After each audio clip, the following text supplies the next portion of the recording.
Sean Diddy Kong célèbre une victoire juridique après qu'un juge fédéral a abandonné plusieurs chefs d'accusation dans une poursuite civile de 30 millions de dollars intentée contre lui. Le New York Times, plutôt le juge de New York, a rejeté les allégations les plus graves dans la plainte déposée par l'ancien producteur de musique Rodney Lil Rod Jones et a averti l'avocat de Jones de cesser de faire, je cite, des insultes, des contre-vérités et des exagérations non pertinentes. Combs nie toutes les accusations portées contre lui, et tout cela survient alors qu'un nouveau podcast d'ABC News met en lumière les poursuites pénales et les actions civiles contre Diddy ainsi que ses déclarations d'innocence.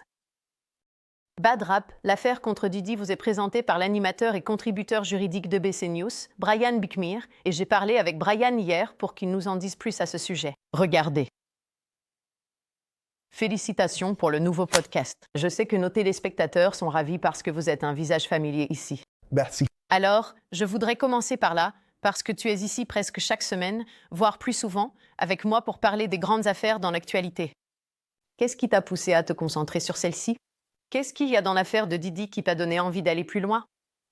Alors, je pense que c'est un mélange de plusieurs choses, et je crois qu'on peut tous être d'accord là-dessus. Tout le monde connaît Puffy, Puff Daddy, Sean Combs, d'une manière ou d'une autre, à travers sa musique. Il a eu une énorme influence sur la façon dont on perçoit le hip-hop, la façon dont on voit les millionnaires, les milliardaires, la mode, ce genre de choses. Et puis, tout à coup, on se retrouve avec cette énorme affaire criminelle, et je pense que beaucoup de gens regardent en arrière et se disent « Quoi? J'ai entendu une rumeur ou un bruit de couloir.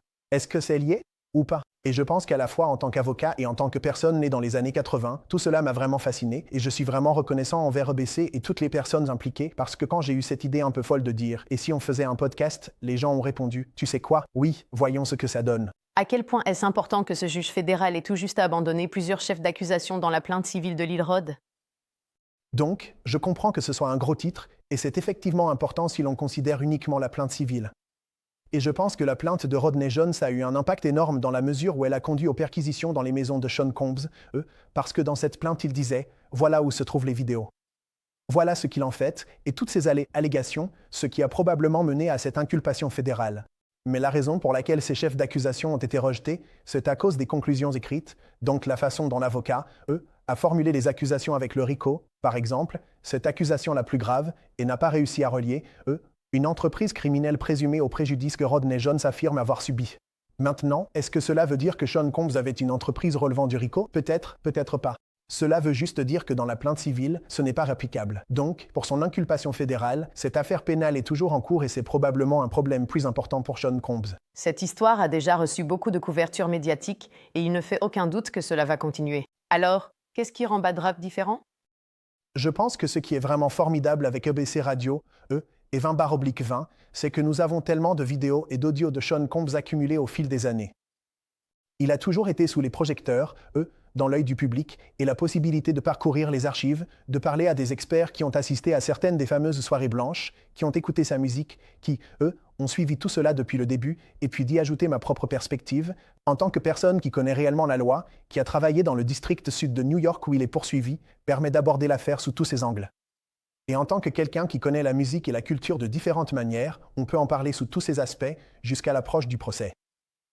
Je pense que très souvent, quand on parle de procès, on a tendance à plonger les gens dans son contexte. C'est un peu comme « Très bien, voici les déclarations d'ouverture ». Mais avec le podcast, vous pouvez vraiment suivre l'ascension et la chute de Sean Combs jusqu'au procès, entendre la controverse, écouter les rumeurs, découvrir ce qui aurait vraiment pu ruiner sa carrière mais ne l'a pas fait, puis on vous laisse juste au moment du procès, informé, diverti, exalté, et on recommence 2 fois par semaine pendant toute la durée du procès. Et on va vous donner ces mises à jour, vous proposer cette analyse et aussi vous montrer comment tout cela est lié. Et je peux confirmer, même d'après nos conversations, que lorsque vous comprenez ce qui va arriver lors d'un procès et le contexte qui l'entoure avant qu'il ne commence, cela rend le procès lui-même bien plus intéressant. Et je sais que tu as mentionné que tu fais des épisodes hebdomadaires, et qu'une fois le procès commencé, il y aura 2 épisodes par semaine. Qu'est-ce qu'on doit attendre de ce genre de mise à jour en direct? Je pense que vous allez retrouver, tout ce à quoi vous êtes habitué sur EBC News Live, ainsi que, à la radio, dans le sens où ils disent déjà « Brian, tu seras assis juste à côté d'Erin Katarski ». Vous allez écouter et regarder, et quand je viendrai parler du podcast, ce ne sera pas simplement « Voilà, cette preuve a été présentée ». Ce sera plutôt du genre « À quoi ressemblait le jury? Qu'est-ce que cette personne faisait ?» Malheureusement, dans le district sud de New York, nous n'avons pas de caméra. Les gens ne pourront pas regarder ce procès. écouter sera probablement la meilleure option. Et j'adore la façon dont EBC aborde cela en disant « Mettons les gens dans cette salle d'audience du mieux possible et offrons-leur un podcast qui le permet ». Donc, je pense qu'entendre parler de tout ça non seulement par un journaliste mais aussi par un avocat et avoir ces deux points de vue, je pense que ça va vous plaire. Brian Buckmere, contributeur juridique d'EBC News, merci. Et vous pouvez écouter Bad Rap, l'affaire contre Didi, disponible dès maintenant partout où vous trouvez vos podcasts. De nouveaux épisodes sortent chaque mardi.